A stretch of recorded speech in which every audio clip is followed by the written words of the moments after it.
relatively early in practice as we move from seeing notes as individual entities and move to seeing phrases, gestures, movements, hand shapes, and more. It's like reading a language. When we first begin, we learn the building blocks of language. Letters for most of the Western languages. Those letters begin to form words.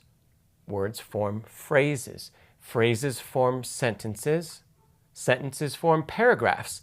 Sentences and paragraphs provide meaning, information, context, and even emotion at times. As we move through each example from letters to meaning, we're still looking at the same things on the page, but how we understand them and interpret them changes completely from beginner building blocks all the way to fluency. How long would it take you to read and understand a paragraph if you needed to read letter by letter?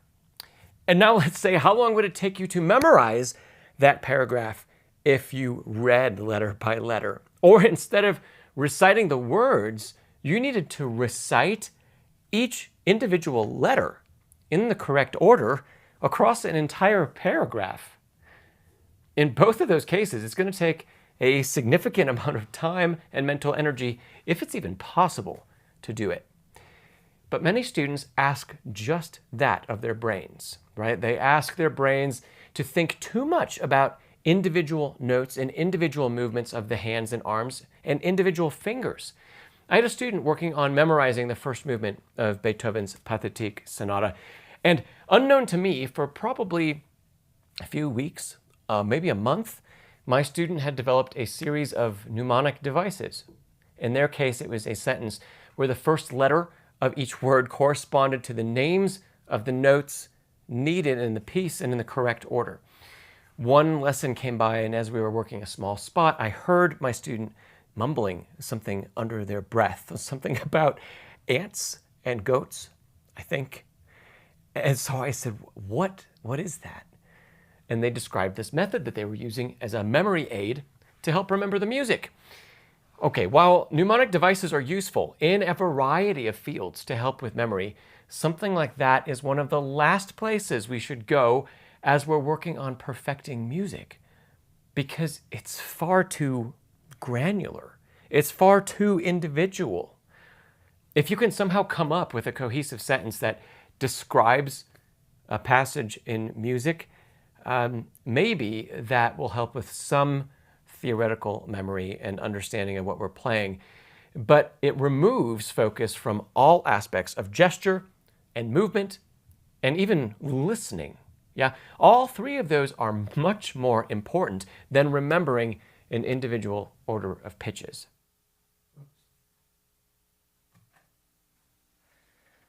Hey everybody, welcome to Pianist Academy. I'm Charles Szczepanek.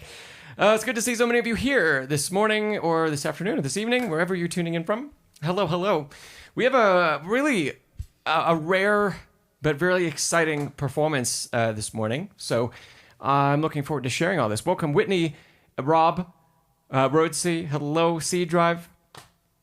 It's good to see all of you here. Is Antonio? Welcome, Antonio. Let's just see if Raj is here. If he can say hi in the chat. I don't want to start this. Oh, there he is. Welcome, June and Raj, Nancy, Newt Boy. Oh, welcome, everybody. So we're going to jump right into what the beginning of this class is all about, Beethoven's Fourth Piano Concerto. And we're going to hear Raj play some of that. Can you, before we take a listen to this, could you let us know, Raj, what the performance that we're going to hear is recorded in a hall, and was it what was it for? I don't think it was live for an audience. Was it for an audition? Was it for a competition? Was it just for fun? Could you give me and all of us a little info about what it is? Because so what you're about to hear while Raj types that out was a 2-piano performance. And we're going to skip around a little bit because the first movement of Beethoven's Fourth Concerto is somewhere between 16 and 20 minutes long, depending on the tempo and depending on the cadenza you play. We are not going to listen to the entire piece. but we're going to listen to parts of it. And so it's played on two pianos. The pianist in the back is playing the orchestral part, and Raj is the pianist in the front. Concerto competition. You applied for a concerto competition in Vancouver. Oh, very cool. Okay, so this, I'm guessing this was the submission, like the preliminary round or something like that, right? Okay. What we're going to do with this, because it's a long piece, I don't want to go too far without being able to say stuff about it. So we're going to take this in a little different approach than we usually do in these masterclass portions. I'm going to be stopping the recording along the way. We'll listen to a fair amount. I'll stop it. We'll have a chat about it, and then we can talk about everything. And then we'll listen to some more. And it'll keep, I think, all of us here interested in going back and forth. Because even if we aren't listening to the whole movement, I think what we're going to end up listening to is probably 7 or 8 minutes of music. That's going to be a lot up front, and then it's going to be a lot to talk about. Well, we'll see. Maybe it won't be a lot to talk about. But it seems like that would be kind of a lot to go through if we listen to all of it and wait till the end. So let me get that queued up. Oh, and Raj, thanks for sending the Google Drive link. I couldn't actually open it, so we are going to listen to your video on YouTube. And feel free, absolutely, Raj, to drop a link in the comment section, not in the chat, but in the comments here, with your link to the full performance. And if anybody wants to go and hear the entire performance from beginning to end, then you are absolutely welcome to check that out.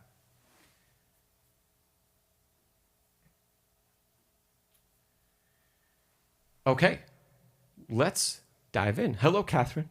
And hello, Bedlington Grimmer. Let's dive in. You ready, Raj?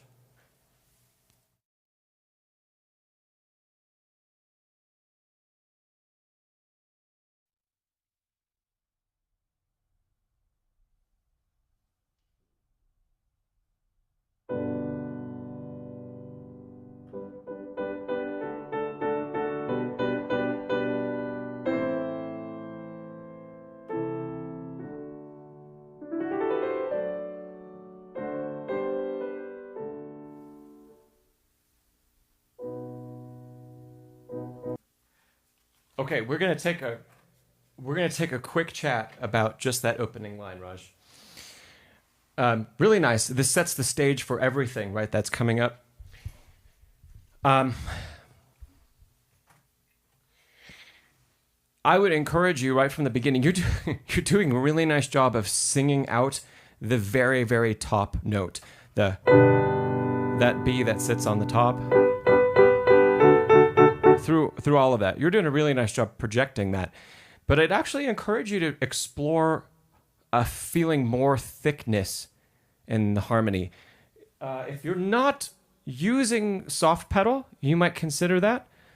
And then you can feel like maybe you can sink in a little bit more. But beyond that, instead of thinking about primarily voicing up that top note, how balanced and lush can that whole first chord be, so that we're really hearing, think about it like the whole string section's playing that, because they are going to in a minute, different key, but can we really sink into that instead of it having so much top end?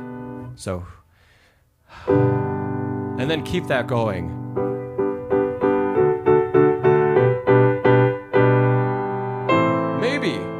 On the subito forte, that's a spot where we can really hear the top of the chord. And you can bring that out, just like you are. But through the rest of that, think about that thickness. And you might think about also playing with more weight and dropping in. Just, can we really feel that release of weight into the keys instead of playing from the top down, yeah? And then feel that through that whole first line. Let's listen to some more. We're going to pick up right where we left off.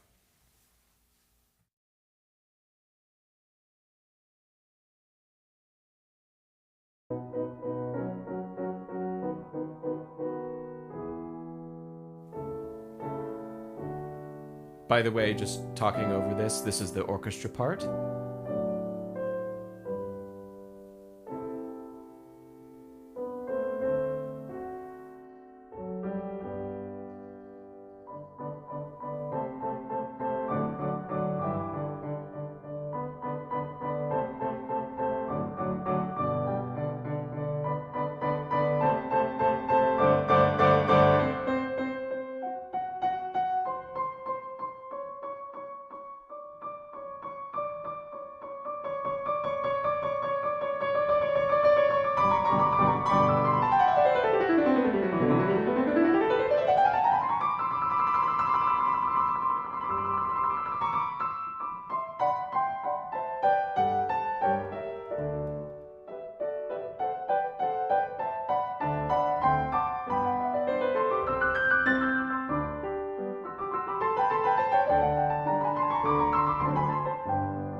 Wonderful.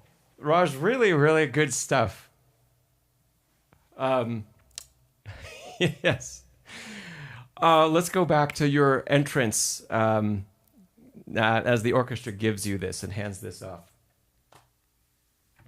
Yeah, Rotzi says Beethoven did love his scales. Yeah.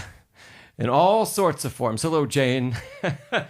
Your entrance at, for me, it's on rehearsal B, measure 74 here. Raj, have you purposely tried to bring out the solo part above the orchestra? Do you want it to be heard? Because the orchestra has this the tutti that comes before, and that's as loud as a piano can be. The orchestra is going to be far bigger than that. So are you wanting to bring out this and then have it calm to piano before taking the crescendo and the orchestra comes back in and joins us? I ask because if you haven't explored letting the piano ease into the texture, the orchestra is going to release this big chord at letter B, and the hall is going to ring for a little bit, and we can just sneak in. Yeah, so you say, yeah, you play the first few notes a bit louder to accommodate the dissipation. Okay, so just to be heard, if you haven't explored letting the piano sneak in, I think that would be something to try out. I think both are valid. You don't have to pick the one that speaks to you more. And if you've worked on this with your teacher, whichever one they have that they prefer. But you will just as often hear the pianist play very softly, where you don't truly hear the piano come in until maybe the third or fourth note of the entrance, because it's covered by the orchestra. And I think there's beauty in both of those ways of interpreting this. Raj, I wouldn't delay it. I wouldn't delay it at all, like you say in your comment. So keep it right in time. Ba, ba, ba, ba, ba, ba, ba. But we are purposefully obscuring the entrance just a little bit so that the piano isn't so pronounced on purpose, yeah? So that the orchestra just, we get this big, big grand texture, and then the piano just goes and slides in underneath, and then it appears out of nowhere, right? So play around with that and think about that. Like I said, that was purely interpretive choice, but I encourage you to just explore. Yes, Raj, yeah, obscuring becomes a feature. Yes, exactly, yeah. Okay, I'm not going to be able to play some of this stuff, most of this stuff up to tempo or anywhere near close. So we're mainly going to talk about it. Raj, what score are you working off of? This isn't a Henley. I couldn't grab a Henley edition of this for today's stream, but I did compare all of the markings, and they all match with what I could see from Henley. So, Raj, what publisher are you using? And do you have... You are using Henley. Okay, so you do have all the markings that we're seeing on the page for articulation in particular. When we get into the triplet at the top of the page, that is pretty good, but then your 16th notes, we start to lose the slur articulations, and we can be working a bit harder to make sure those are still coming out. Da da da da da da da da. And it sounds, sometimes when we're in a hall, unless it's a really dry space, any of these really crisp articulations that we want to show, they become less clear, right? And so even if in your practice room or at home, it feels like you're doing a really nice and showing all of those slurs, when we move into a hall, we might have to work harder to make them heard. And if you're using any pedal at all, we're going to come back to this later on the page too. If you're using any pedal at all, you might have to totally get rid of it in the performance space. Because there's so much reverberation that even if we're doing the right articulation, as soon as the pedal goes down, that would be too much pedal, for sure. But what I'm trying to show is what it sounds like in the hall. Because that's all of the reverberation, all the natural decay of the sound. So if you're using any pedal here, get rid of it, I'd say. And next bar. Okay. Now, the scale after that. We do have a really cool opportunity here, and again, this is about articulation, to look at the difference between that measure and the one that follows. You have this memorized, Raj, so I don't know when the last time was that you looked at the score. But those two measures have different articulations. And we're going to talk about this topic for sure on the rest of the page that we're going to look at. The first, sure, it's slurred, and I think you can get away with a touch of pedal or a half pedal. Maybe even if you just sit on a quarter pedal. So we get just a really, it becomes a nice thick texture. And I don't think a quarter pedal is going to obscure the clarity of the articulation we want as we descend that scale. But the next bar, no pedal, and I would really be sure that you're doing everything you possibly can to differentiate the downward scale from the ascending scale, because it is not slurred. It does not have it's not legato, non-legato. At the speed that's very difficult. Yes.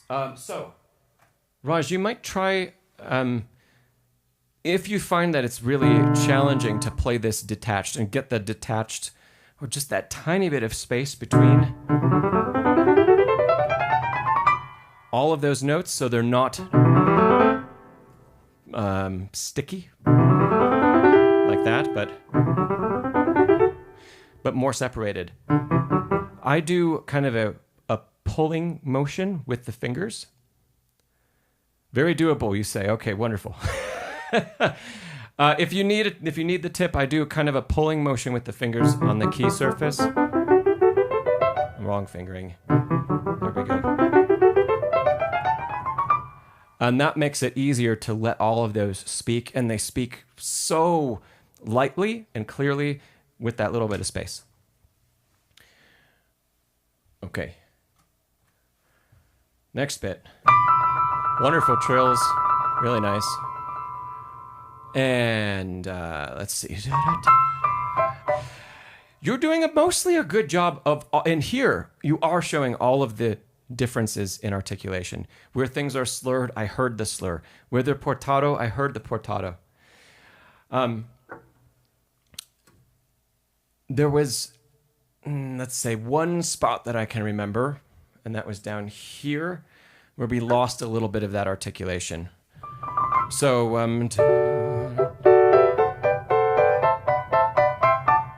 make sure that stays portato all the way to the end of the bar. Yep. Next bit.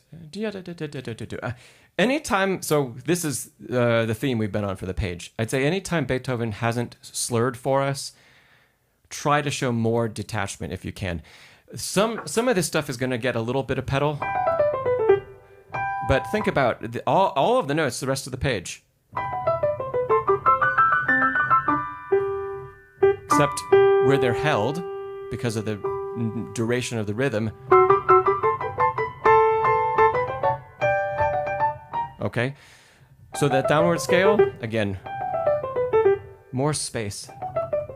Portato sounds like a fancy potato, says Rotzi. Uh-huh.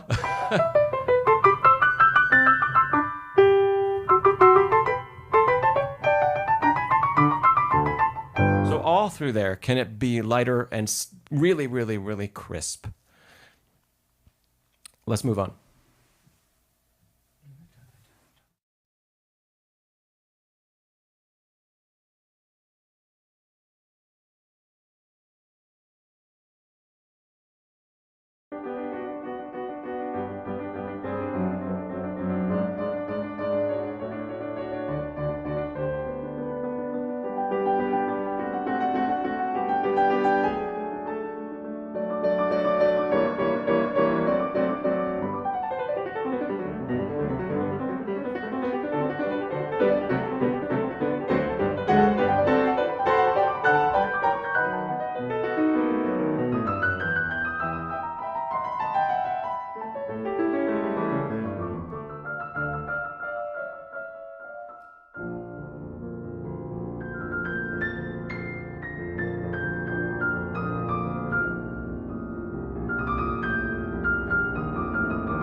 Really lovely stuff. Really, really nice, Raj. Let's see. From this, your entrance that we just listened to,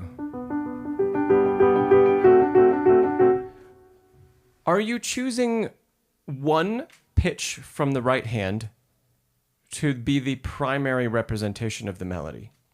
Are you thinking about it that way? I'm talking, the bars I just played. And to answer Newt Boy's question, yes, the staccato with the slur above. That's correct.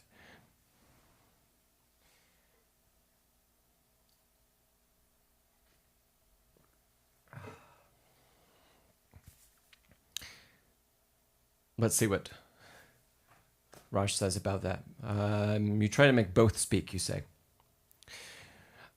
I think I would lean toward making one, and probably the lower pitch, the one that's more pronounced. It's the one that's on the beat, and it's the one that I think can help drive the phrase forward. So okay, rather than doing what I just said.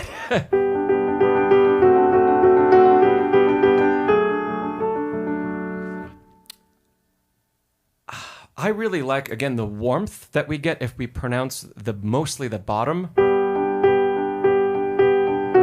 which is also supported by all of the slur markings that are present, that the first note would get a bigger emphasis than the second. Bottom, bottom, bottom, bottom, bottom.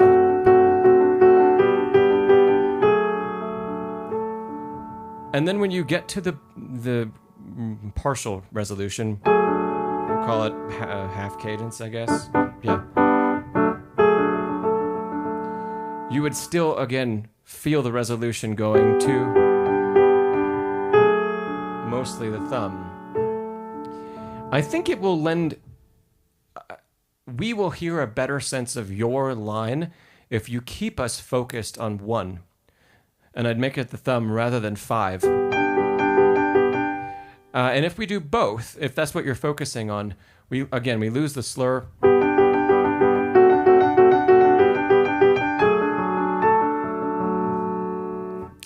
I think it could just have more clarity if you focus on the bottom.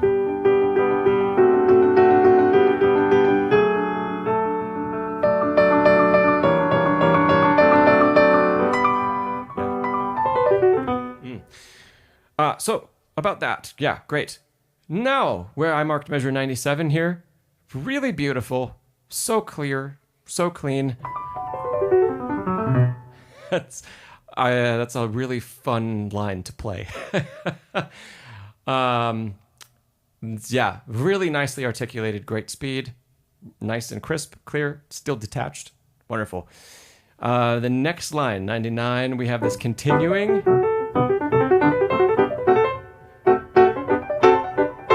If you can give us even more of the subito fortes.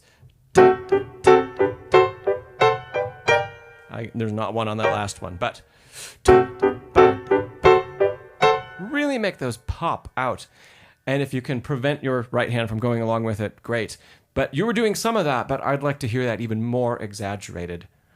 So that we really, the crescendo plus all of those accents on the offbeats, just so much excitement in there.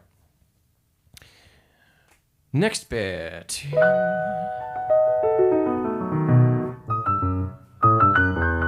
This was all really nice. Da da da da da. There were I couldn't tell if it was in measure 101 at the top of the page. I couldn't tell if it was orchestra and the combination of the two parts together.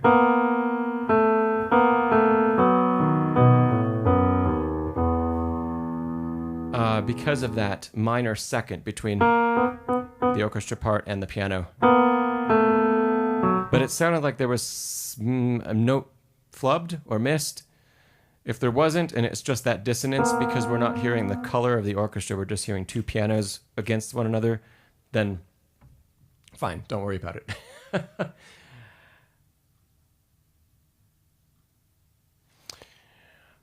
So anyway, if that wasn't as clean as it could be,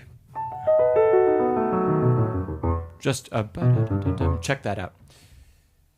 Let's see, same thing here.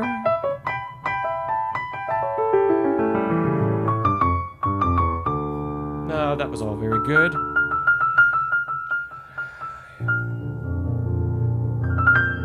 This was really, really nice. A nice amount of pedal, really great dynamic, really nice projection of the melody on top of this really lush and thick triplet figure. That was all really great. Next line was really wonderful. Your crescendo into the... I have a question for you, Raj, about that trill, the double trill in one hand. Just to clarify for other people here, did you find that very difficult? And what fingering are you using? That is a technique that I've always found to be very challenging, playing a double trill in one hand. Yours is very, very nice, clean, great use of pedal and creating that nice, really nice blur that just propels us through that bar.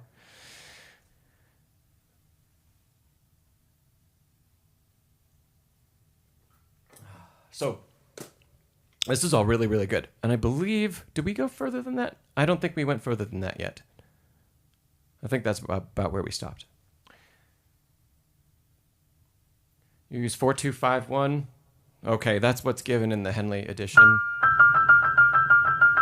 Yeah, well, really, really nicely executed. Very clean. You don't miss any notes. And it has that bar has a lot of excitement. We really feel that build halfway through the bar, and then you taper it really well. So let's move on.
Really good. Oh, congratulations, Raj. How long have you been working on this piece? How long have you been working on this piece? And are you currently in a collegiate program? Are you studying privately, or just if you could share that with us, that would be great.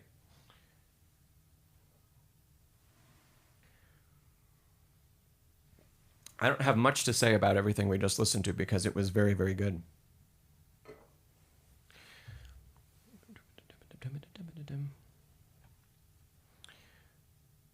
Okay, great. You say you've been learning it since October of last year. Great. In that time, have you been focused on the first movement, or have you learned the entire, all three, the entire piece?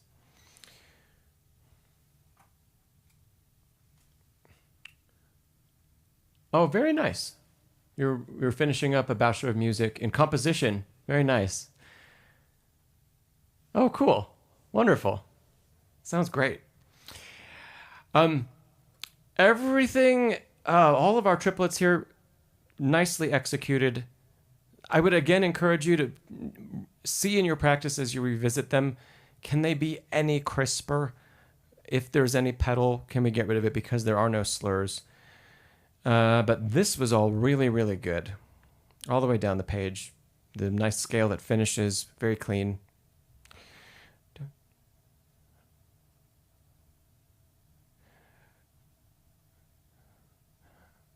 I'm thinking through what's letter D. Oh, I think that was great. Yeah. There was a little tiny bit of disconnect in the ensemble between you and the other pianist, but it was very little.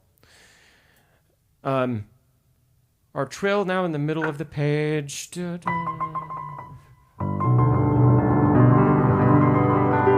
That was all really lovely. Nice build where we didn't start too loud. And then when we finish the trill and go into the next bar, very clean. If I'm going to really nitpick, only because I'm looking at the score, if we can clear more of that left hand out when we get into more into that, that would be great. The orchestra is, maybe it's not that big a deal because the orchestra is holding this chord. So maybe if there's some residual in the piano, it won't be so bad. But anything to help the clarity of all of these running notes in the right. You say, Raj, you say you struggle staying soft in the trill and the arpeggio going up. Well, you did a really great job, I think. So this was a very nice performance of that.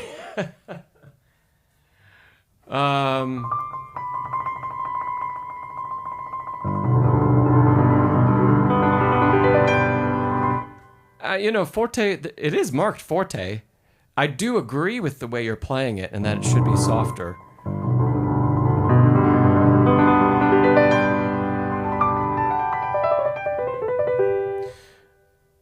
Yeah, that's my only nitpick, is can we get rid of all of this blur that we've had from all of that arpeggiation coming up? Let's make that cleaner. How fast can we... Yeah, same thing with the next bar. Just because it's it's notated for us to clear that. But you're already doing a nice job because you're taking partial pedals. Oh, in the Henley, there's no forte marked, but marked pianissimo. I missed that when I looked through the Henley. Great. Follow that. There is a nice, it's just a very natural crescendo to it. And I don't think there's anything wrong with what you're doing. You're doing a great job. When we leave these couple bars of arpeggiation with the trill on top, and we get to the last bar on the page right now.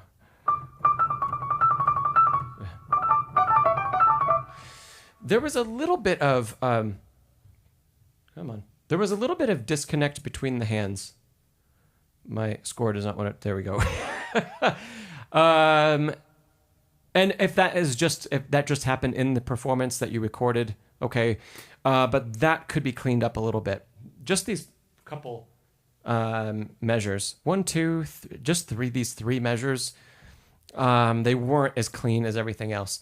And when you set us up with such great playing, we want to try to keep it there. But the rest of your articulation was pretty good all through here, and nice musical shape. So really good, really good. Let's keep listening forward. Let's see. We will probably listen from where we left off. To the end of the exposition. Let's listen to all of that next.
Yes, Lewis. Yeah, thanks for that comment. And hello, Nathaniel.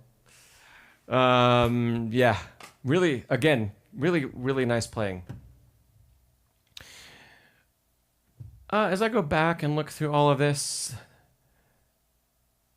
oh, Newt Boy, you say you've never seen where another piano handles the orchestra part. That is how, until you have the opportunity to play with orchestra, that's how it's usually done. Yeah. Because for lots and lots of people that study concerti, there isn't an orchestra to work with everybody. But it can still be so much fun to play concerti with a second piano. So, let's see. This is where we were picking up. Tiny little ensemble thing right at the beginning of this section, but not that big of a deal. Much easier to get it together with orchestra than with another pianist. Everything that's coming up in our pianissimo, all that, really nice. I wouldn't do this any differently, Raj. The rest of this section, I wouldn't play any differently than you did while you're working with a pianist. But hopefully when you have an opportunity to play this piece with orchestra, I would raise the dynamic of most of this, especially your right-hand parts. Really let them sparkle and sing out above any of the other texture. Right now, the other pianist is doing a fantastic job of playing very low, and you're doing a good job of showing that you can be sensitive and you can be musical. And when we're in that bigger space and playing with a larger ensemble that's not going to get as quiet, just be sure that you have the ability in finger strength. I hate that word, but it's the best word to describe it. That we can create that extra dynamic without becoming harsh or anything like that. So it still sounds like piano or pianissimo. We're just getting a little bit more projection out of it. That would be absolutely worth practicing now.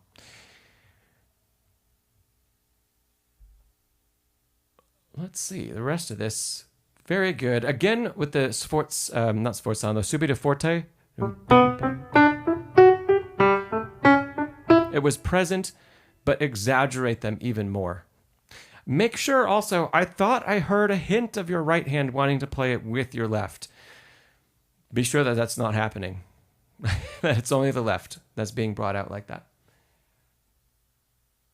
Yes, so Raj, what you just said, it would be a good exercise to see how it would function if you had to project and maintain the same character and color. Yeah.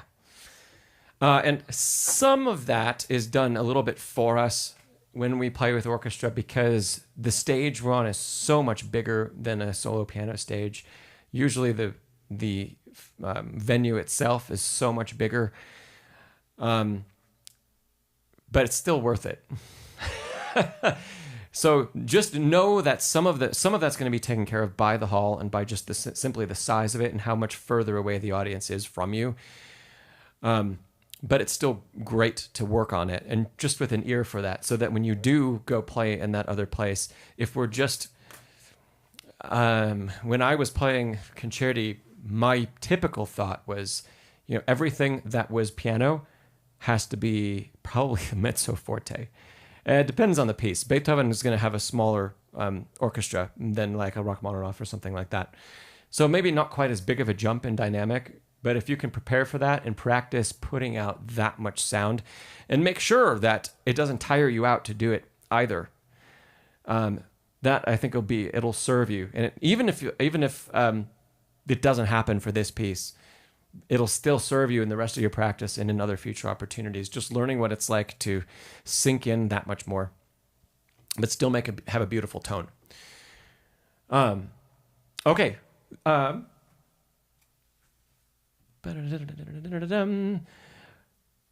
were, there were a couple little, fumbles of notes through here. If there's a way to make that even more consistent, Raj, let me ask you this question. Since you know what happened in there, and there were those just tiny, tiny little things, what would your approach and practice be to nip that so that it wouldn't happen again?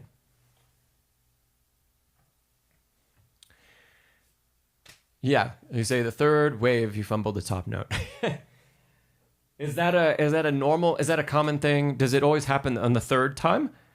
Do you have that where one of those notes, maybe just the fingers get caught up within themselves on, are they happening at random times, just at the beginning of different passages? Yeah, I'd love to hear your answer about that.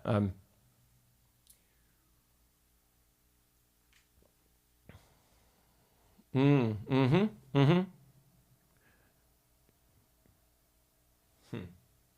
say you need a bit of extra time to place your hand. Okay. The first wave, yeah, we are led right into it. So that's nice. And the second one,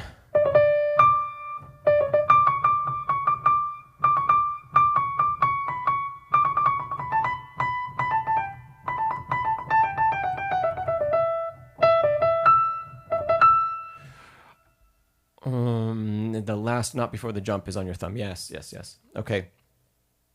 And that's good. I was just going to ask that question if...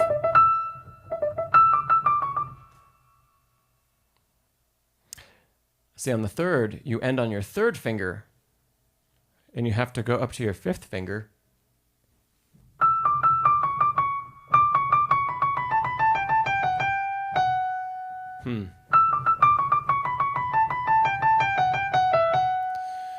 Maybe there's a way, if you're open to thinking about the end of that bar, maybe there's a way that we can adjust that.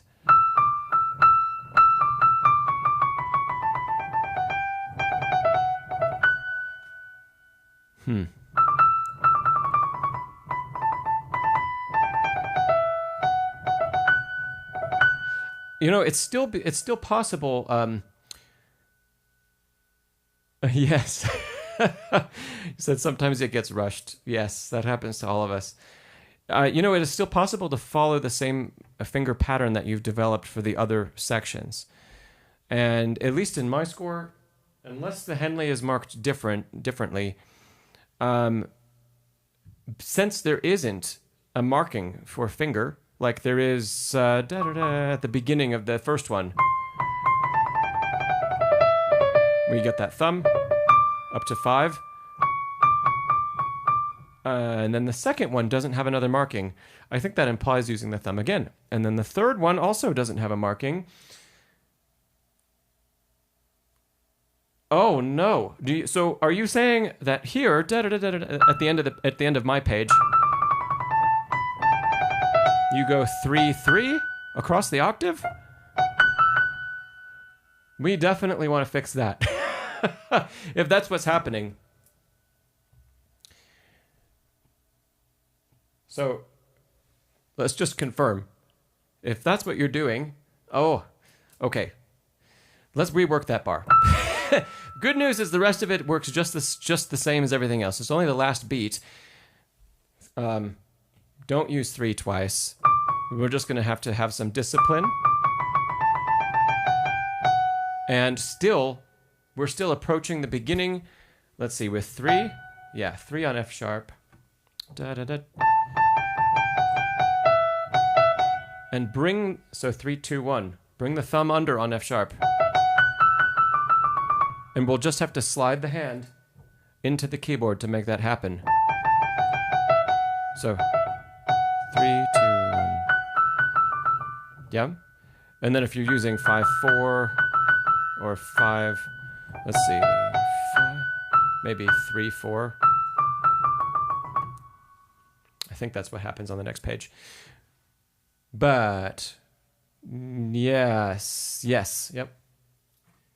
You're seeing what I'm doing here. So it should be the same pattern as the other bars of this that you've already played. 3, 2, 1. We just have to move the hand into F sharp. And I don't think there's a good reason to avoid it. Yeah. Oh, so this score wants you to... Oh, that's the next bar. 3, 2, 1. 5, 3, 4, 3, 4. Yes. Think about it this way. Beethoven gives you time to get your hand repositioned by the fact that he repeats the two triplets, right? The one after the jump and the one following are exactly the same. So he has made it much easier than like Liszt would have, where he would have said, well, here's the pattern, and we're launching into it and going. So when we jump from here across the octave, we get that entire triplet. That's the point at which we get to move the hand. And then, again, we have the jump, followed by an opportunity to get set. Jump, followed by an opportunity.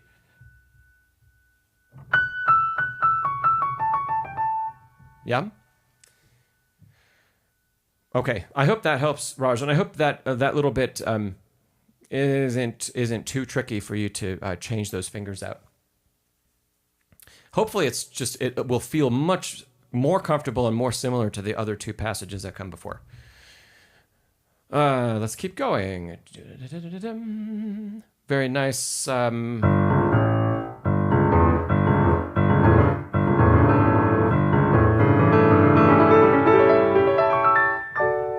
Those are all both really nice. Yes, the third time, great. Your scale's down at the end of the page. Yeah, just so clean and clear. Loved those. Our chromatic stuff that starts on the next page. I got this sense partway through those two bars that we were hearing a bit of the beat, the pulse coming out in your playing. So it wasn't as smooth. It wasn't a nice, smooth play through the run. And if you wanted a shape of some kind, if you wanted a subtle crescendo, I was hearing little things like that. They weren't that exaggerated as what I just played, but there were a couple in there. And if you find that maybe your thumb here is responsible for one of those, just, bring your attention to it in your practice. Once again, really great double trill.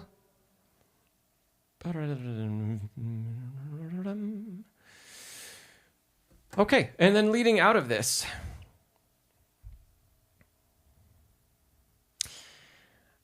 there was a little bit of a hiccup in here.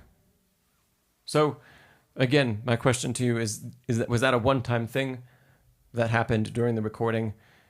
And are you really certain you have a way of working through getting that left hand super, super clean and clear and just reliable for you?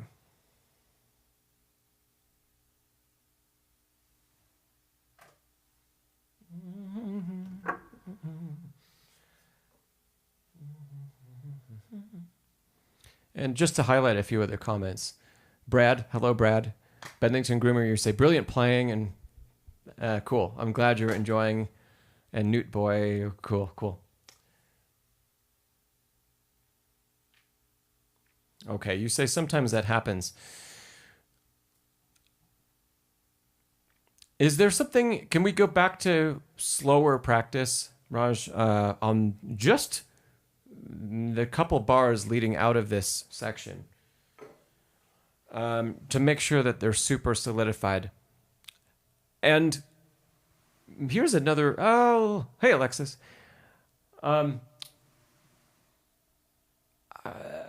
Two thoughts for you. Can you play it super, super slowly? And I'm talking like, so we have F sharp, I'm sure.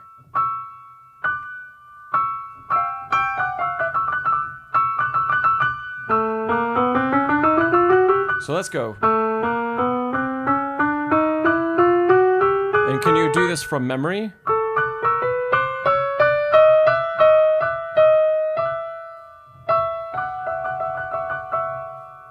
And can we take an extremely slow tempo? And do we know exactly where every finger is going to go? Through the chromatic part of the scale, that's fine. And then what's happening at the end? Are you predicting the trill ahead of time? where the fingers are getting tied up. And how can we really focus on that at that ultra slow tempo? So we're precisely sure what fingers on every one of those notes and where the transition out of that happens. And the second part of that is these two bars, especially, can you play them completely mentally from memory? So can you close your eyes and can you see the precise execution of the everything for those two bars? Yeah. So yeah, and Raj, yeah. So the same thing here. When you're executing it mentally, not just hearing, but having that really physical understanding of every single pitch that we're playing, where the hand is, what it feels like, what finger is on what key. Do you have that? And again, when you're practicing mentally, can you do that at multiple tempi? Can you do that mentally at your slow tempo? Can you do it mentally at performance tempo? Do we need something in between? I think those things could potentially help you out, just cleaning that section up.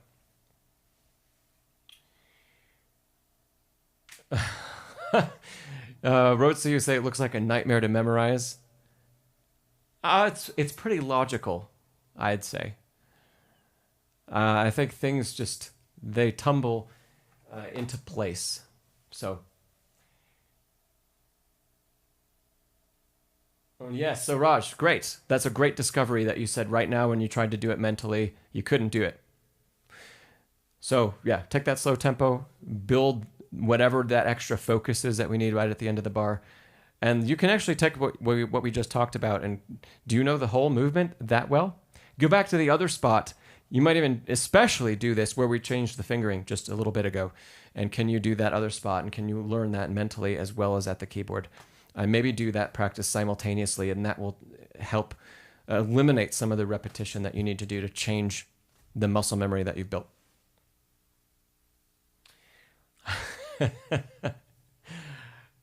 Alexis, yes. Calais, yeah, we're talking about scales and trills, but in repertoire, yeah. B. Booker, very, very kind comment. Yes.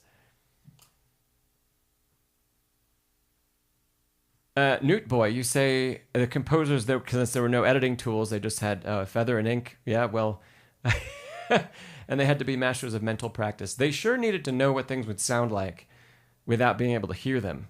So they had to have great auditory skills. Really, really great ones. Yeah. We have to listen to Raj's Cadenza. So we're going to jump forward to that. And we're going to listen from his Cadenza all the way to the end of the piece. And I think that's probably a couple minutes long, 3 or 4 minutes long. So, and while we listen to that, I will pull up the sheet music for the Cadenza you chose. Okay. Yeah, let's keep that up.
good.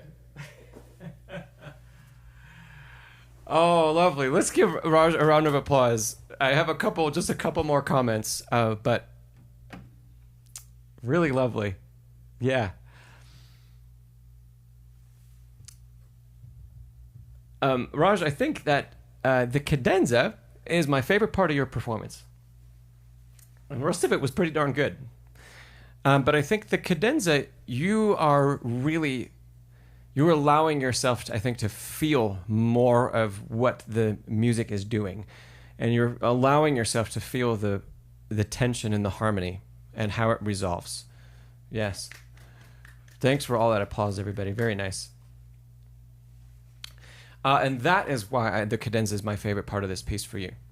And I would encourage you that if you're feeling more connected to that than the rest of the piece, emotionally in particular, can we translate some of that? Can we inject some of that back into the rest of the movement? And perhaps it's a little harder to do because we have to be more strict with the tempo and we have to stay with the orchestra, of course. But are there ways that you can exaggerate some of your dynamics more, like the direction that I felt you going in the cadenzas, where some of the spots you really laid into in a nice way. It was very pleasant. It was never harsh. So I would encourage you, are there ways that you can take that and inject some of that back into the first 15 minutes or 12 minutes of the piece or so?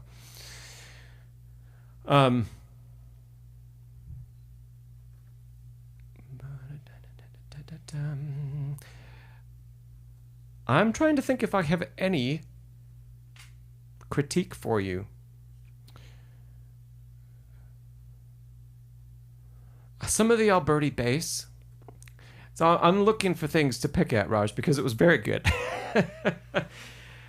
Some of your Alberti bass could just have a little bit more of that really nice polish and glossy finish where everything is just perfectly placed.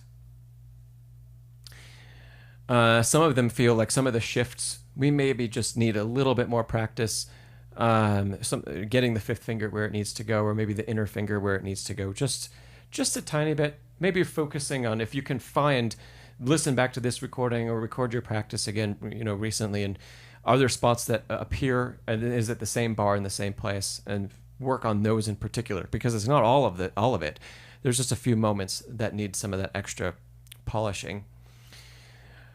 Your sense of time and the changes in dynamics were very nice. When we get toward the later part of the cadenza, so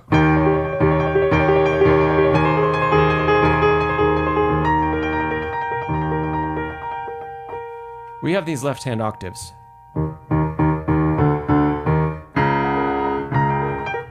What are those to you?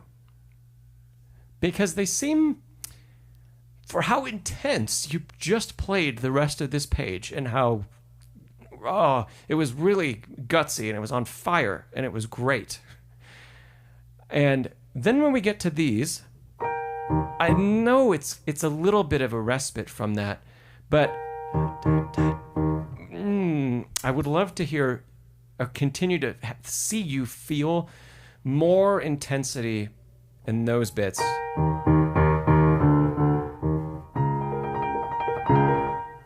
And then the same thing in the next bar.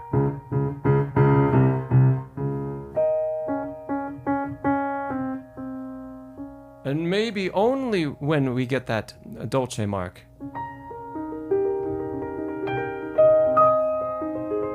That's when things are truly relaxed. Oh. I lost my iPad feed there for a second, but I think you were following along. So those octaves, just keep feeling that intensity. And so Raj, you say you subconsciously feel the octaves like a placating force. I think it's interesting that you use that term next to brass choir. Because I would think of brass in a different way. But I'm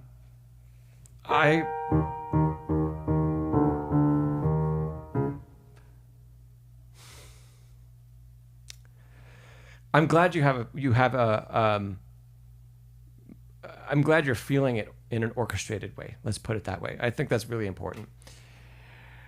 And if you really feel like you're hearing that brass, of course, if they were playing, it probably wouldn't be separated like we do at the piano. But if you like that color, and horn and trombone together, I'm with you on that. I was picturing brass in a more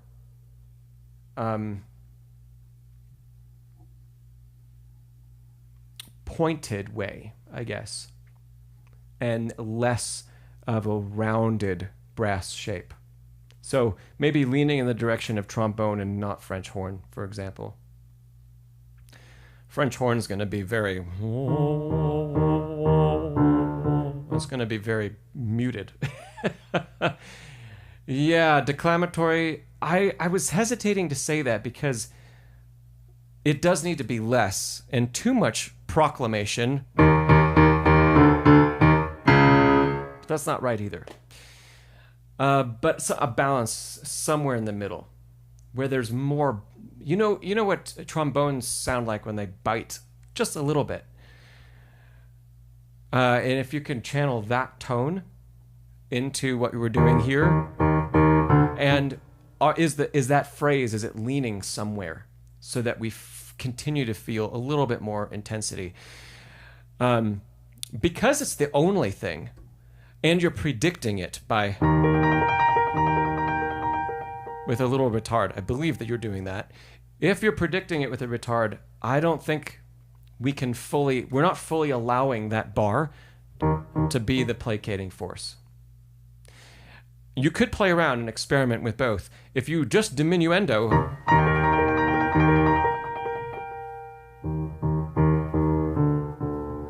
and then maybe that could be totally different. And then when this comes back in,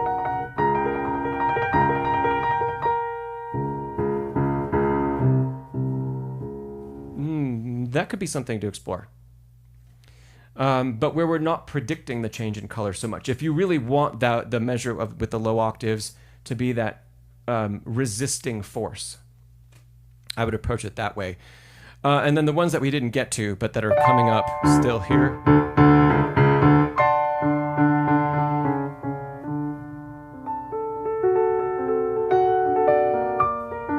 Yeah. That was the only thing. Really, really lovely work, Raj. All the best wishes to you with the submission of this performance to the competition, and I hope you make it to the next round, whatever that is in the competition, and I hope you have an opportunity to play the piece with orchestra. I think that would be so magical, and such lovely work. Yeah. Oh, good stuff. Raj, do you have any other questions for me before we wrap up? Thanks for sending this in. It was a lot of fun to work together on it.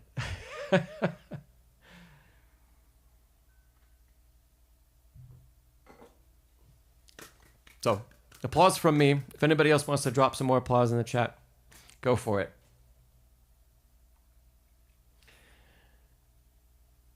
Oh yeah, Faze, Beethoven would love some guitar shredding. Oh, very, very good. Very, very good.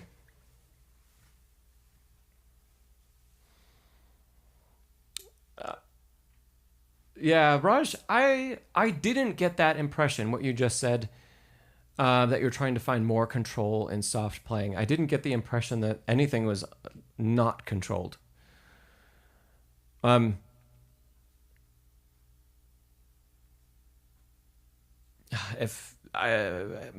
some of my biggest tips for that would just be, you're probably already doing this too, but in trills or when we can, having the fingers be more in the keys instead of letting them fully come up, we can get just so much control over trill if we stay in the key, and it can be so soft.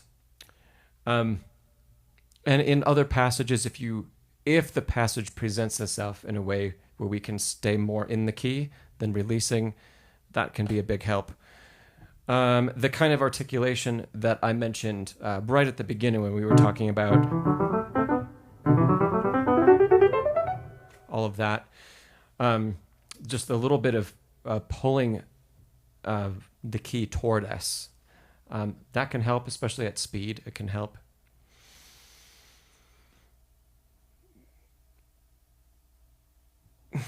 I wouldn't worry about it too much, Raj, because a concerto performance it's not a solo performance. It's not solo piano.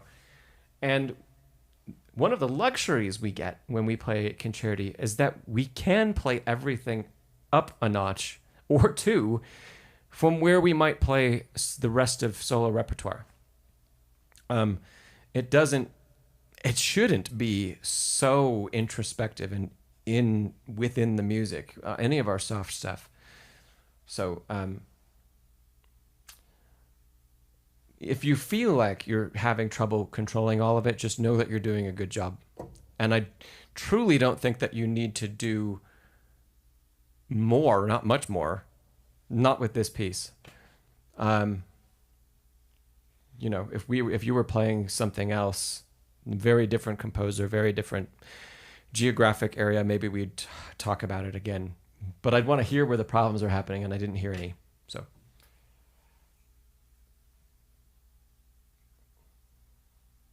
oh, Raj, that's a great question.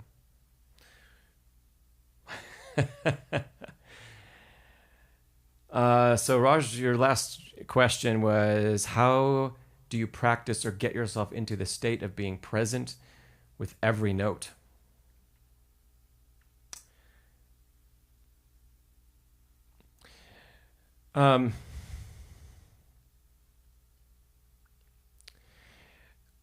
It's like when athletes describe being in the zone, and maybe some of people here are familiar with that. Where while we are performing something, it's almost like time seems to slow down.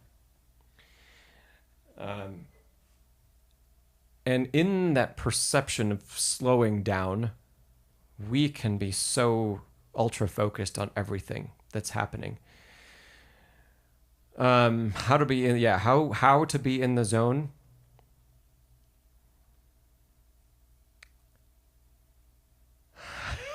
That's a really good question. I think some of us, you have to discover a little bit of that for yourself. I had methods, one in particular that was usually successful for me, and it's going to sound strange, but it would really help me get into that place, both in practice and if I needed it in performance. Well, all two things in performance. One is really scary, but it sometimes works. Phase, yeah. So the funny thing that works for me is that I would, in practice too, I would make a really intense face. Not like a weird contorted face, not like that. Just like I would make my eyes bigger, and my posture would change a little bit. And when I would do things like that, I would be able to focus much more clearly. Given a little time to get into it, I'd be able to focus clearly on every single note. And during that physical process, whatever I was doing, I would be thinking as intently and intensely as I could about all of the movements I was making. And in those moments, there could be nothing around that is at all distracting. Like not a when you're learning how to do this. Not a sound, not a screen, not a person. There is nothing in the space with you and the music and the piano that could pull you out of it. It's another thing to learn how to get into it and then stay in it when distractions happen, which is another part of performance, right? When somebody 10 rows back unwraps their piece of candy in a cellophane wrapper and you on stage are like, oh my God, it's louder than my playing. What are you doing? And that's kind of a different skill. And so we get focused and then we get distracted and we have to get back to being focused. But first, we have to be able to do it when there's nothing, no distractions around. The second thing that I would find helpful, the scary thing, is I would close my eyes in performance, especially near the beginning. It has to be the right type of phrase to do that. The beginning of this piece would be a perfect opportunity to do that because it's not so technical. And in closing our eyes, we're immediately connecting more to the physical, what we're doing, and to what we're hearing.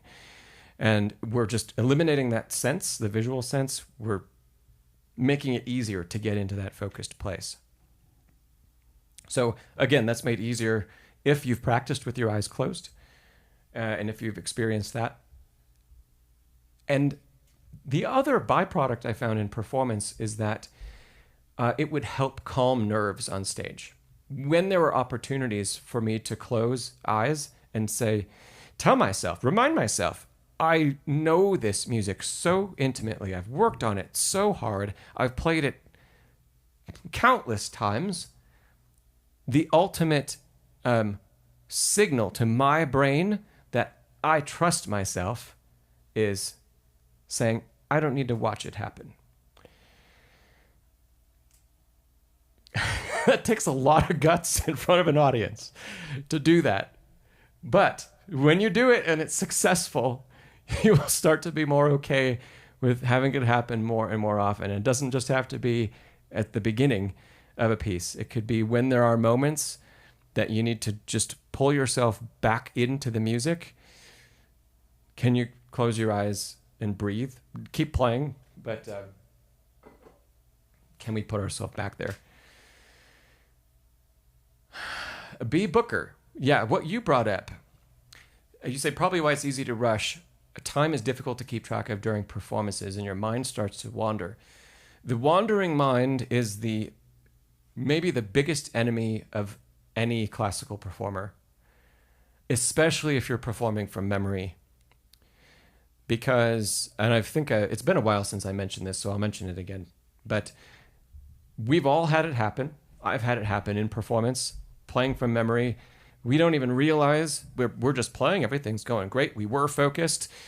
And then somehow in the middle of a performance, we are off thinking about something else. And something led us there. Maybe it was a little distraction. Maybe it was losing that intense focus on every single pitch.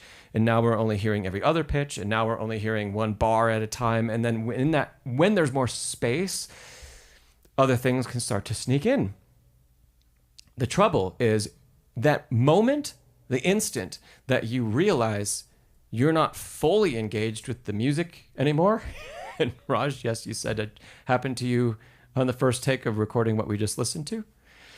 That moment where you come back to exactly what you're doing is when all of the problems happen. Because your conscious brain reconnects with all the muscle memory and everything else. And because you have not followed from note to note, your conscious brain goes, oh my God, where are we? I don't know what the next note is. That's when memory slips happen. And that's when we, might jump to the wrong part of a piece in the middle of a performance. We're finishing maybe we're in the middle of the exposition of a sonata, for example, and you mistakenly cadence in the recapitulation in the wrong key. And now we've skipped half the movement. And that will usually happen because you're in the middle of something familiar. We lose track. Then your brain comes back and we say, I just need to take a guess. I either need to take a guess or this is going to be so incredibly embarrassing because I have to stop playing. And I've heard major competitors, fantastic pianists, and I've been at live competitions where people have simply stopped because they've had a moment like that and they have no idea how to get back on track. We never want that to happen. That's horrible. And there are definitely ways we can practice to make sure that even if and when we have moments like that we don't desire, we have ways of getting back into the music all over a piece. If somebody hasn't, this kind of goes back to some of my stuff about practicing and how important focused practice is, because you see a competitor like that who's playing, Rachmaninoff's Second Sonata, which, Raj, I think that was the last thing we worked on. And I believe it was in that piece, in a competition. I was in the audience listening, and they were in the middle of the third movement. Yeah. Maybe a couple minutes from the end of the piece. And all of a sudden, they just stopped playing. They didn't even play any wrong notes. And they stopped, and they looked down at their hands, and they were completely frozen on the bench. And you could tell they were trying to think of some way to get back on. And they had no measure that they could jump to. I think the only time that can truly happen to somebody in a performance, where you can't get out of it, is if you haven't practiced well. And you haven't practiced in ways where this is the interleaved practice in my course, where you have spots at least every page that you can jump to, and that you know just as well as starting from the beginning of the piece. And that, I don't think there is any external pressure that is so great that you'll forget the beginning of the piece. I think we can all agree on that. Yeah? And if there's nothing so great that you can forget the beginning of the piece, when you work on individual measures throughout the piece that well, you should be able to jump there no matter what happens. But yeah. Anyway, that is how bad it can get if the mind wanders. So we want to do everything that we possibly can to make sure it doesn't wander and that we stay engaged with every note to note. So I guess those were a couple tips of mine, Raj.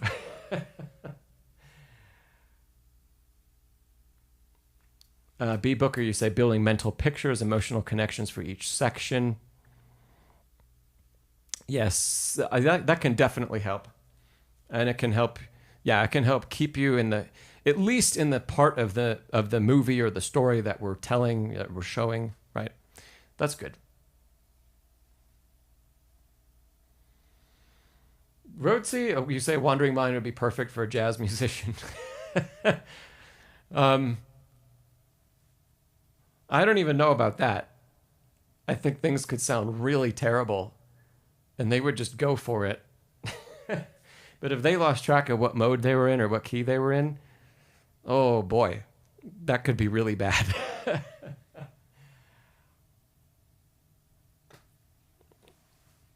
Alexis, you say there's a time you were playing a piece and right after the first chord, you completely forgot the rest of the piece. I am so sorry to hear that.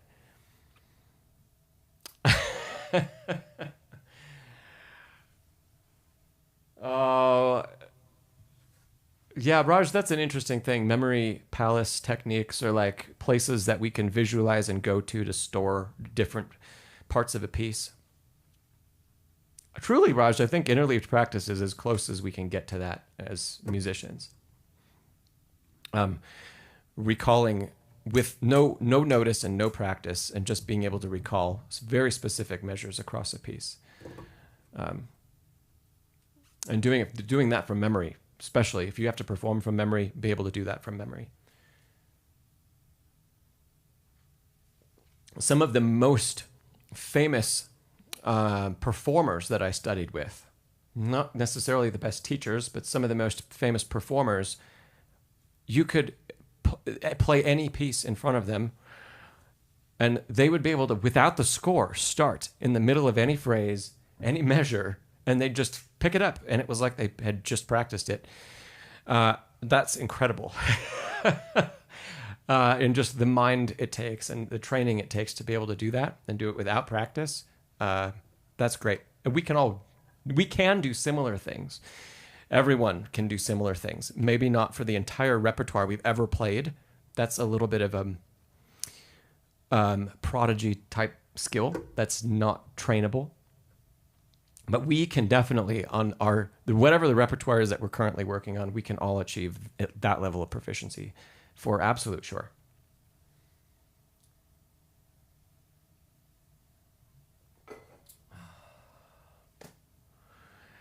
Newt Boy, you say you also have to make it obvious you didn't not make it obvious that you made a mistake. No grimaces. No grimaces. Yeah. Yeah, the best thing is just to just jump forward. And by the way, for everybody, if you're working on solo repertoire, we're talking about really advanced stuff. But if you've got a recital coming up, you're just playing one or two pieces, one piece. If you're working on stuff for an exam, this all still applies. And the most important thing, my goodness, never, ever, ever jump backwards. And not in a performance. And get in the habit in your practice too, especially as you're preparing for performance. When you have a little problem, never, ever, ever go backwards, because it is guaranteed when you get to that problem spot, you had the problem the first time for a reason you weren't expecting.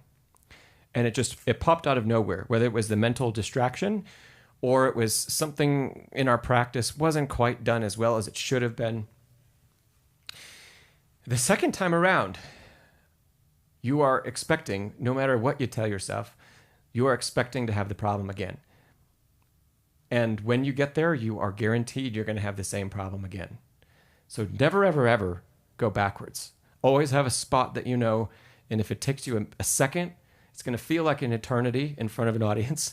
But if take a second, think about, can I jump 4 bars forward? Can I jump 8 bars forward? Where's the next phrase start? Where's the next interleaved spot that I practiced? Jump there. Forward, not back. Because if you go back, and back is always, we say, well, I just played that. I know I can go back there. I just played it and it worked fine. And that's our gut reaction, is to go backwards. And it will, without fail, it will fall apart the second time you get to the same spot. Rubinstein, Rhodesy, you say Rubinstein used to improvise through problems. He tried. And he could do a pretty darn good job. It wasn't always the most compelling or the most pleasing. But you know what? You would never tell. He never made a face. He stayed his stoic self. And he would just say, I am playing, and I'm playing something in the key that sounds similar to where I was until I find my way back. And he was so great at that, he could do it in a measure or two. Sometimes there are some stories that are a bit longer than that. But a lot of times, if it wasn't a major problem, it was very quick that he could improvise his way back. The other thing that if you have exceptionally good ear training is nothing will ever take away our knowledge of how the piece sounds. There isn't any amount of cortisol response or that stress response. There isn't any of that will take away our oral knowledge of music. That's still there. And if you can recall that, and you have a really phenomenal working understanding of theory, you can recreate most or all of the piece that you have a memory slip with or your problem. You can play it. And you can play 90% or more of the notes. And maybe you'll be using all different fingers than you used in your practice. It might be totally messed up physically for us, but you can still get through it, and that can help get you back on track for where you need to go next.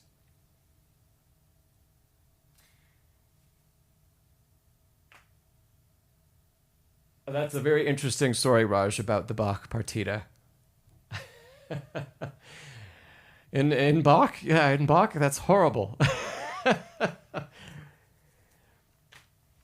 And that's the hardest composer to try to imitate live.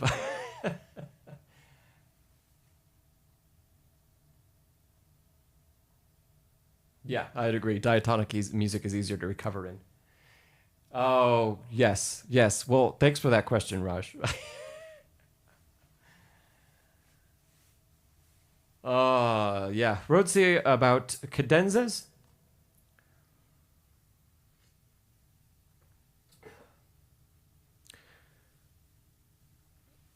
I guess as I think through the concerto repertoire, cadenzas are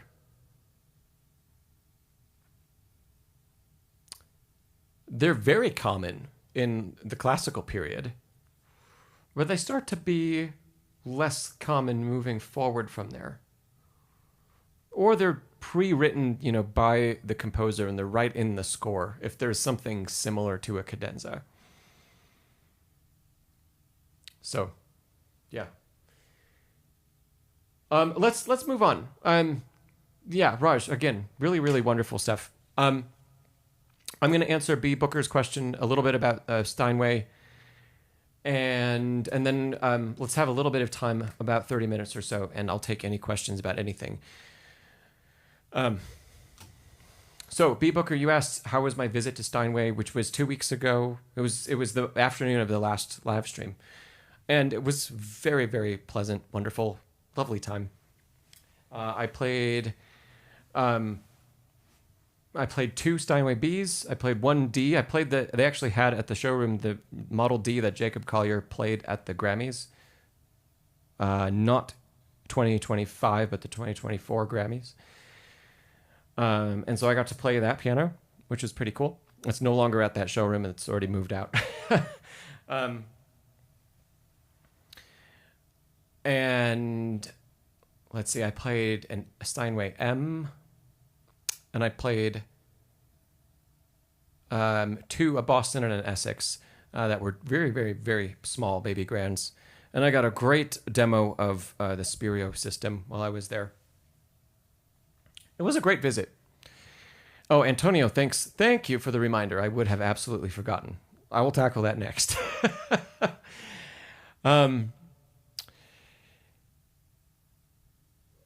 It was a lovely visit, and the pianos were fantastic.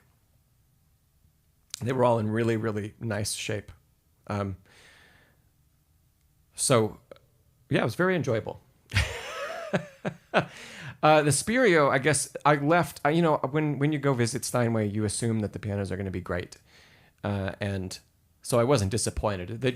It's hard to have expectations exceeded when it's a brand like that. But I was really, really impressed with the Spirio player system, and especially the control of pedaling that it captures, and being familiar with MIDI technology and doing a lot of recording digitally too. There's always limitations. There are always limitations with how sample libraries on MIDI are programmed to deal with pedal response, both the damper pedal and the soft pedal. And Spirio, along with the other player piano systems, they're basically MIDI.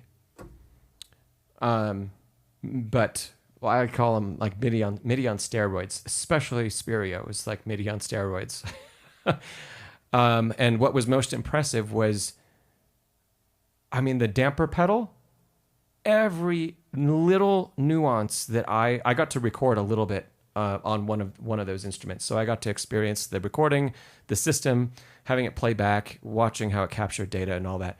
And the tiniest nuances of everything in the pedal, fully captured and fully reproduced. And that's something that I've found missing on a lot of other systems, where it's still like the pedal's either up or down and there's nothing in between. But every shade of damper pedal that I used in the performance I recorded was perfectly replicated on the playback. Not only that, but also the same thing happened with the soft pedal. Every tiny little shift, and I took a picture of the graphic interface because I'm going to use it in the next video that comes out about the una corda pedal, because I'm always talking about with students how the soft pedal on an acoustic piano is not an on and off pedal. We have lots of shades of una corda that we can use, and on digitals it's usually not like that. It's not engaged or it is engaged, and a lot of people end up playing soft pedal like that. It's either not used or the pedals fully down. And the stereo instrument captured all the little adjustments I was making with my foot across this soft pedal travel, across the travel of the shift of the action. And you could see it represented on the screen, on the graphic interface. And I'm sure, I mean, that level of detail is also captured in, everything that the keyboard is doing. It's just, that was most impressive because on all of the other platforms I've used, that's missing. It's been missing. And yes, it is quite pricey. Rhodesy, I actually sent you an email about 30 minutes before we started. So check that about the concerto.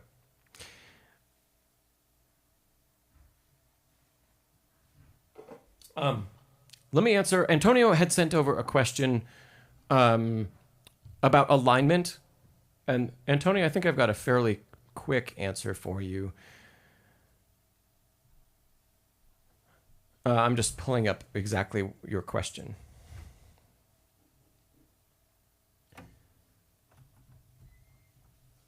Let's see here.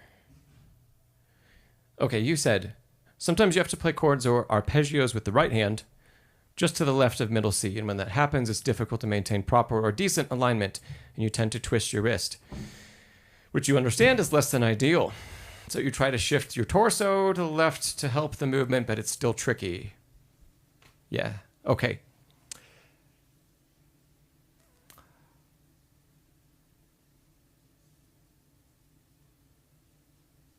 Okay, I was sorry. I was just looking at the chat for a second. So, Antonio,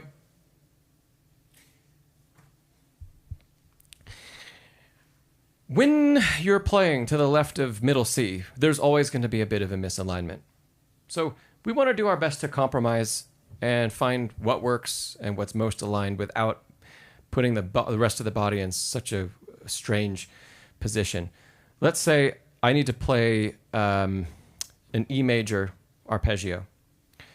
My typical seated position, just to the left of middle C, where I'm kind of in line with the B or the A, the center of my body is about in line with these two pitches. And if I were to need to play this, and I'll try to keep, let's see if the microphone can still hear me. And let's say I need to do arpeggios with both hands, and the other hand is down here. I'm going to shift my body to the left, and that I'm showing you, it's a little bit better, that is about as optimized of an alignment as I can muster. And it's great. The wrist isn't super twisted. It's not like that. So there's always going to be that compromise.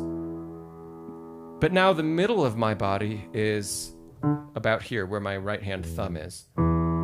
That's where the middle of my torso is.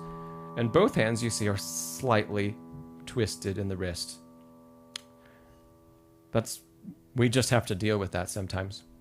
But what we don't want to see is if we're seated in our typical position, and then we have to do that and shift, and then we have this really awkward position, and there's that huge bend in the wrist. That's way too much. And even if you're seated more to the right, you can still move and lean on the bench, not shift to the left or right, just lean. And I'm not near the microphone anymore, but I can put my body in exactly the same place as when I was seated further that way. Yeah? If I show you this way, you can see how far away from the microphone I am where I was seated. A good foot away. And then as I ascend, I travel past. It's a great thing to have this physical reference point right in front of me. You can really see the difference. So just know, Antonio, that some misalignment is going to happen when the hand is in front of the body. And we just don't want it to be so much that we feel tension in this part of the hand. So what I'm doing right now is too much. That's way too misaligned. And I could easily just lean to accommodate that. So lean first. And secondly, know that when we are crossed in front, let's say I'm back in my normal seated position. Here's A minor. That little bit of misalignment, that's fine. That's not too much. And there's nothing we're going to do to make it any better than that, because if we lean to the left, the right hand becomes aligned at the expense of the left. So we're just looking to strike a balance between those two and make sure that we don't have that tension kind of behind the thumb and in this part of the top of the hand. If you're feeling that from an over twist, look to lean. Okay. But if it's just a little bit of a twist and there's none of that tension, it's probably okay.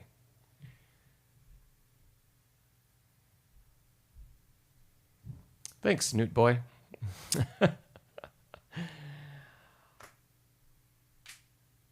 Good, Antonio. I'm glad. Yeah. It's it's a compromise. Don't underestimate how much you can actually lean back and forth, by the way, while you're playing and while you need to get in position.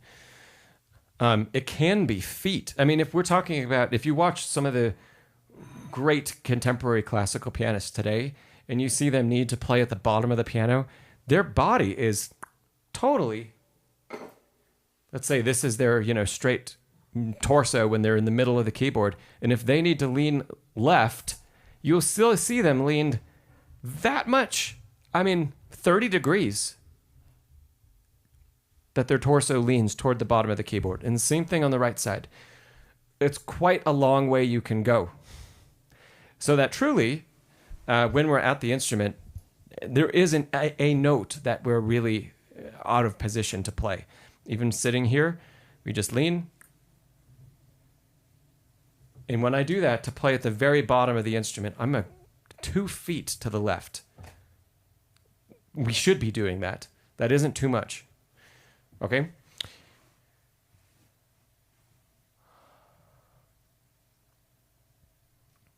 Catharsis Project, thanks for that question. I do not have the second concerto. I do not have that sheet music. So I can't answer about those particular bars to perform effortlessly without tension.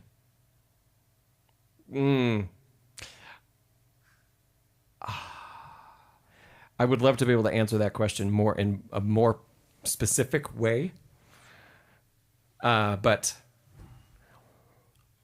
without knowing exactly what technique is happening in those measures, I would say practicing in groupings, rhythmic groupings, is your friend. Anytime we have really fast and complex passage work. I can use some examples from the fourth concerto to illustrate some of that, since I have that score.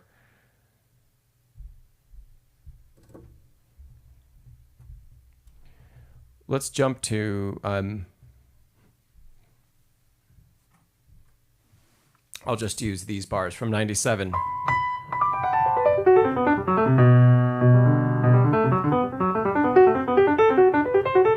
Yeah. So in addition, like this requires a rotational element for this particular passage. But if I were to practice this in groupings to make it substantially easier to achieve tempo,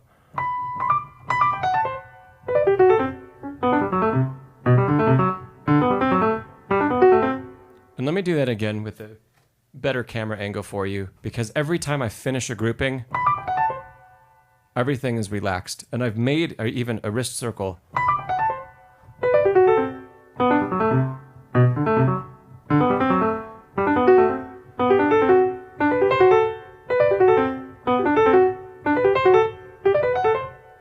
I would do lots of practice like that and then change up where the groupings exist. So,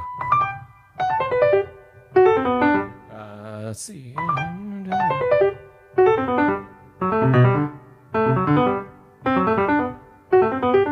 So that was shifting him by one triplet group. And in the meantime, every time there's that pause, the hand is as relaxed as it possibly can be. And we're going to shift that little pause all over the place throughout the phrase, throughout the passage, so that we've practiced giving the hand a spot to relax on just about any note that we need. And the best spot to add at the beginning, the best spot to add those little breaks is where you feel the tension creeping in, where you need that reminder that we shouldn't keep pushing through and just barreling our way through the passage. So by adding that pause, we are saying, we're programming the mechanism to say, you can relax. And over time and practice, that will work its way into the playing. I hope that does help catharsis. I hope it does. If it doesn't, send me an email, and we can always talk about it on the next stream. And you can either send me the bars, send a recording of you playing the bars. That would be great too. Let's see. Is it IBL? Let's see. Help to keep hands relaxed in big chords. Okay.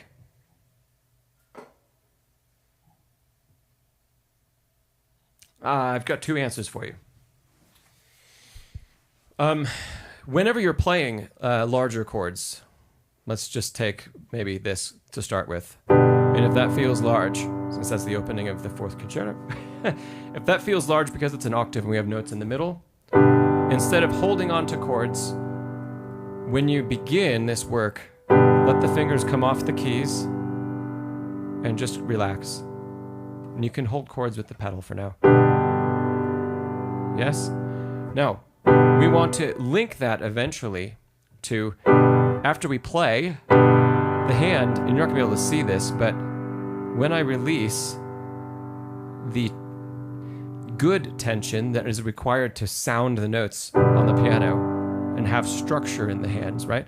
When I release that, there is a small change. You can see the keys come up a little bit, and the hand just kind of retracts. And the position it's in right now is not the same as that.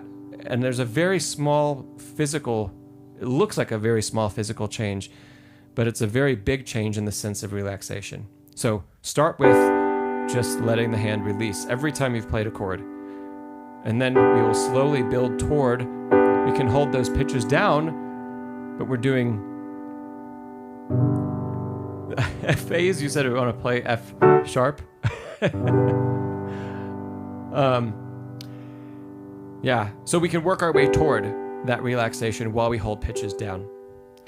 That's part of it. The second part I was going to give you is a finger stretching exercise. I did a short on the channel about this, and I don't remember which fingers I did in that short. But let's say we want to have a greater span, healthily, between any two fingers. So what you can do is taking, let's say, thumb and second finger. Walk your second finger up until I could probably reach C sharp, until you cannot reach any more pitches. That might not be an octave for you. For me, it's a ninth, just about, between thumb and second finger. We want to reach that point of stretch, just like how you do stretches with any of the other muscle groups in the body. Reach that point of stretch. If it's a sixth, go to a sixth, and then release, and come back down. And if you didn't want to do every half step, just go up to a sixth. Okay? Go to that point of stretch. Then do the same thing with second and third finger. It's going to be a very different feeling and sensation. Go to the point of maximum stretch and then release and come back down. Doing this kind of stretch in small bursts can help unlock more potential for the hand.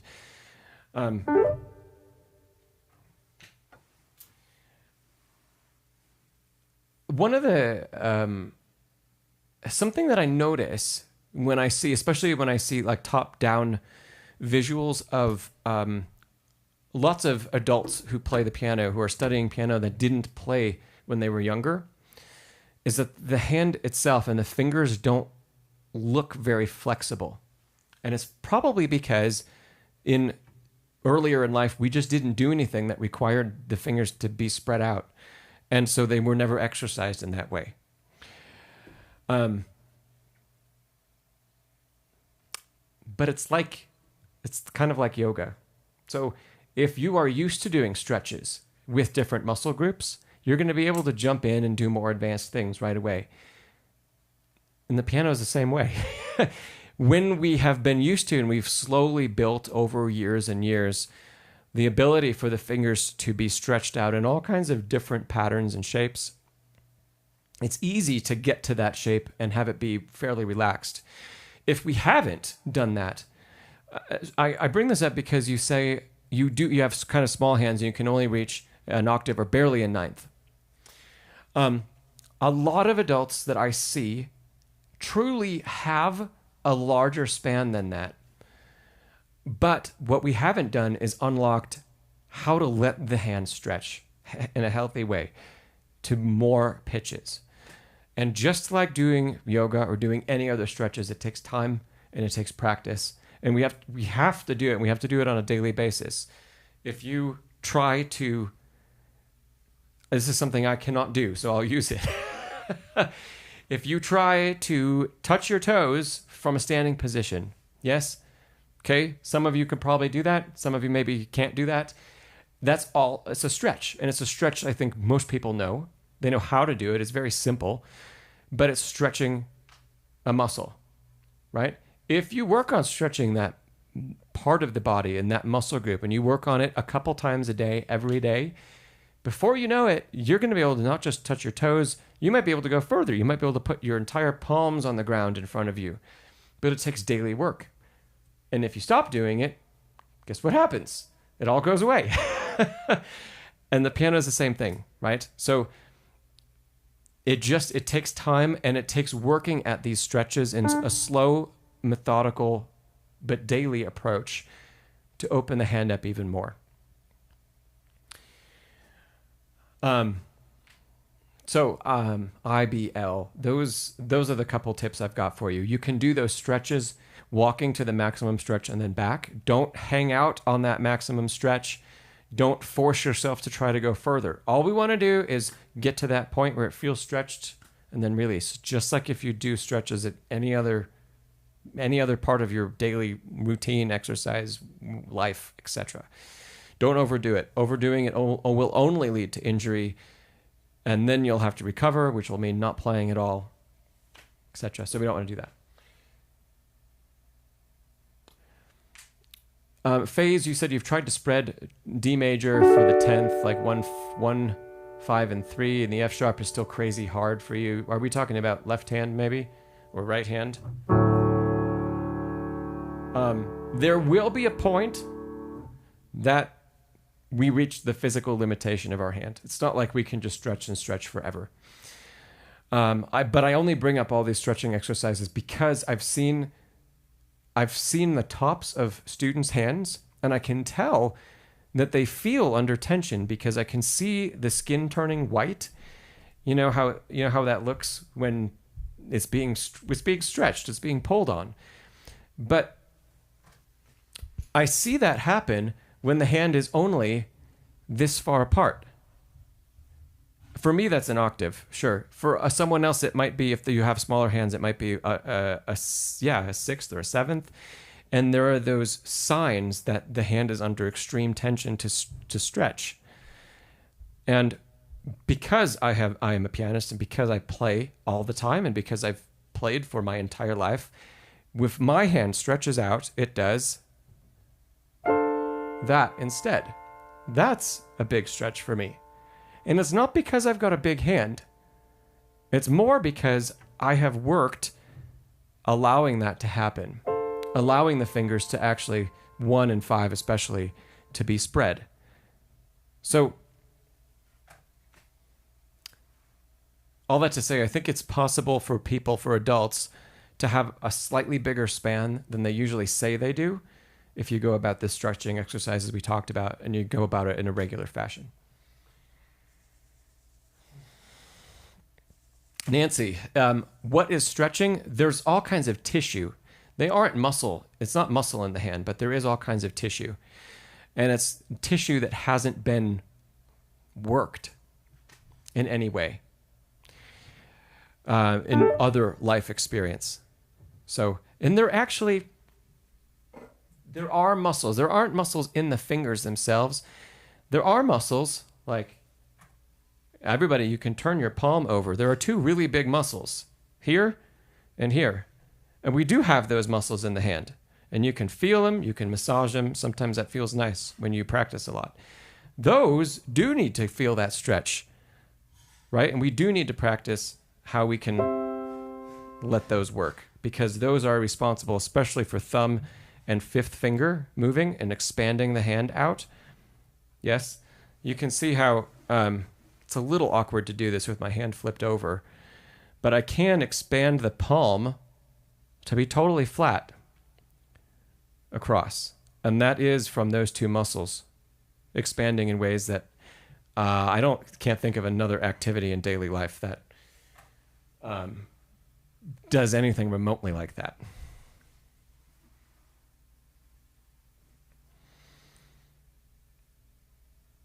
IBL, you say, what can you do with the pinky when and it feels kind of tense when you're working on big passages?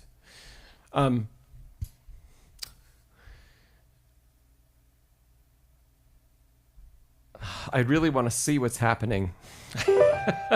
But let's take a scale quickly, and let's say we're working on playing it faster. And it is okay for the fifth finger to do some flying out. It's okay, as long as it's not always stuck. The only problem, you'll see there are a lot of great pianists that had like a fifth finger that's kind of up and out on occasion. And there are others, like Horowitz, that it would be curled up and then it would go bam and just hit the note that was needed. Both of those, we could say, well, the fifth finger is under tension in those moments, maybe, but it didn't prohibit those pianists from doing really, really wonderful things. Why? Because fourth and fifth finger, right, they are connected. And so what we can do is, while we're working on a scale, let's say we play the fourth finger. And in order to get the fourth finger where it needs to go, you can even see my hand. That fifth finger goes with it. Let's see. Your teacher says you can move the fingers of the keys. I'm not really sure what you mean by that. Or you can't move the fingers off the keys?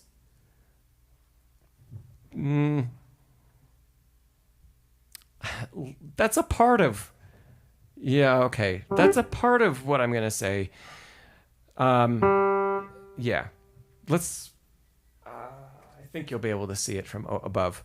You could practice doing a five-finger position, for example. And if we're playing all white keys, then yes. We should be able to play without the fingertips leaving the keys.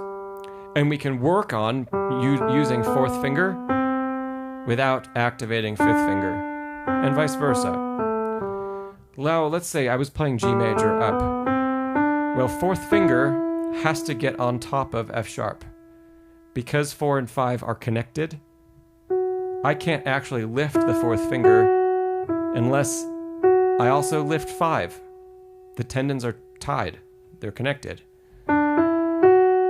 That's okay. As long as soon as that act of playing 4 is completed, the whole hand is relaxed again. Fifth finger is not stuck here. So, for example, I don't get to that note and then fifth finger stays and then stays and stays and stays, right? Until it needs to get used. That's where tension comes in.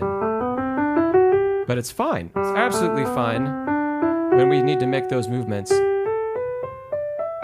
that 5 has a little motion. I would rather it, in fact, go out with 4 when 4 needs to expand, then do the Horowitz thing, which if 5 would stay curled, I'm not going to be able to, I can't even extend 4. You can see it happening. I'm trying to extend 4th finger without extending 5, and I physically can't do it.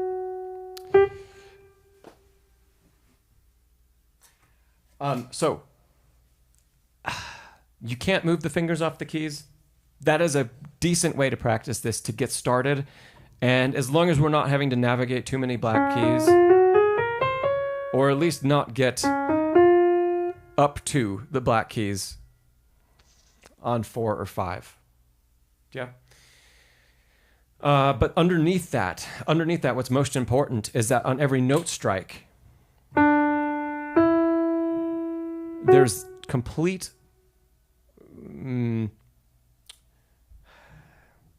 there isn't any more tension or structure in the hand than there needs to be.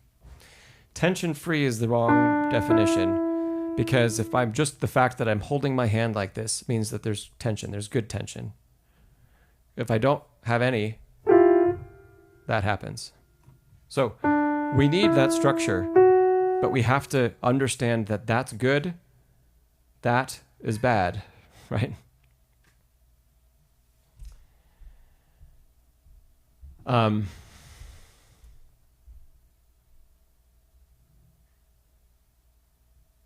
Oh, Bedlington Groomer, I'm seeing your comment. I know we had just kind of talked about some of the things that I was mentioning too. Yes. Newt Boy, let's see, you say, have you ever dealt with a hand injury or overuse problems from piano? I have, actually. And to a small extent, I still deal with it. And that is, when I was preparing for my undergrad auditions, when I was 17, I was practicing a lot, and I was especially, I'm very sure the culprit was Beethoven's Appassionata. And I was not practicing it in a healthy way. And my hands were staying stretched out for really hours on end. And I developed a cyst in the top of my wrist, and it's still there. And it was developed from overuse and too much tension and putting a lot of force through all of that tension. It got so bad that I couldn't even grip anything with my left hand. Not let alone play. Like I couldn't turn a handle of a door. I couldn't grab a gallon of milk out of the fridge with my left hand. I couldn't unscrew a cap because it hurt so much to close the fingers. So I had to completely stop. I basically had to immobilize the hand and let it heal and completely stop practicing. 2 or 3 months before my auditions, which is not ideal. And yeah, that was a really eye-opening experience. My teacher was not aware that it was going on. He didn't notice it when I would play once a week for him. But it was happening in practice. So I since then have been extraordinarily aware of how to bring the hand back together and relax, especially the left hand. But it was worked its way into both hands. And the occasions since then where maybe I'm preparing for a performance or there's a couple performances I'm preparing for simultaneously. Maybe there's just a lot of music and I have to spend a lot of time practicing. Yes, Raj, ganglion cyst. That's right. Are you familiar with this? There have been moments where I've gotten so focused on the music and everything that I'm doing, and maybe I'll be practicing for a couple hours in a couple days, and I'll get this twinge in my wrist, and I'll say, "Bad Charles, you have done some bad things over the last few days, and you weren't aware of it." And now that I know what that feeling is, it's like a really early sign that I was not utilizing the right approach to whatever it was I was working on. It won't happen on the first day. It won't happen on the second day. But a couple of days into practice, if I get that feeling, it's like I don't have to stop playing because it's not bad. I haven't gone so far. I haven't injured it. But I know that approach needs to be drastically changed. And sometimes I get so enveloped in the music I'm making that after I've learned the notes, I stop thinking about that. And it's a good reminder. Yes, Newt boy. Yeah.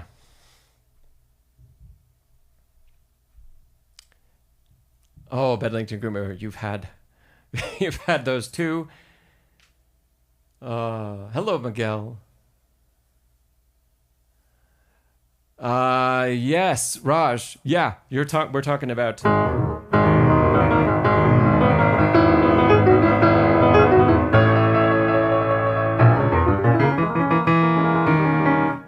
That spot in the left hand. And I think my hand, I would practice it a lot because it needed a lot of work. And my hand would stay locked playing it.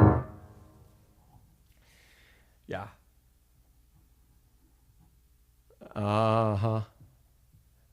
Oh, yes, Raj. Mine, you said you didn't know it could be so extreme where it creates a bump. When it was really bad, it was like... it was almost like a gumball on my wrist. The month that I had to completely stop playing. In my wrist. And when I bent my hand down like this, it would like pop out of the top. You would, oh, yeah, not great.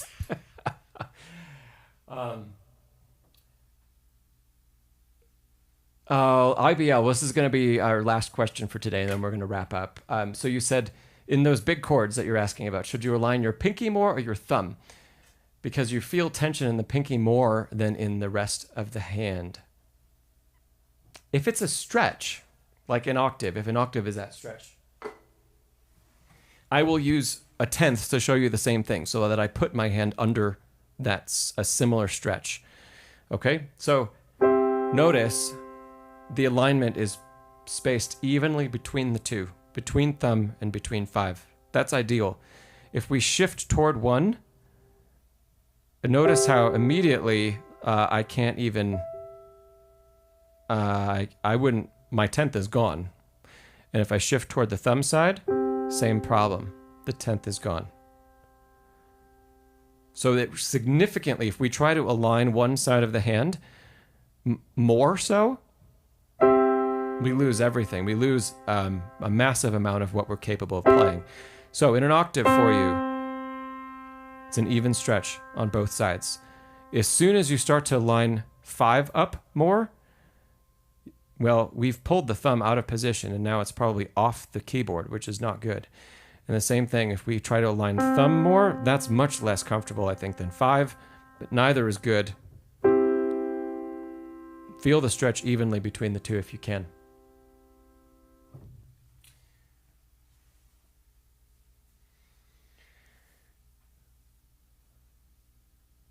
Yeah, interesting, Alexis.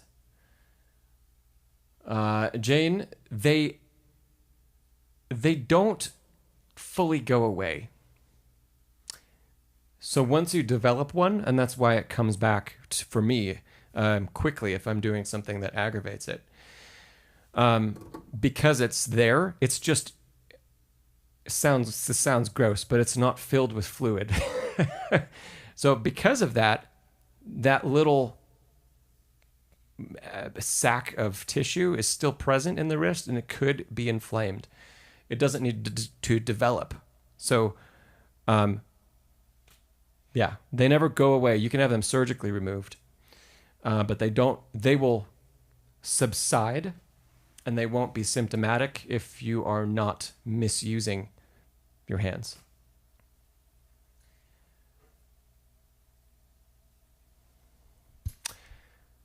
Okay, cool.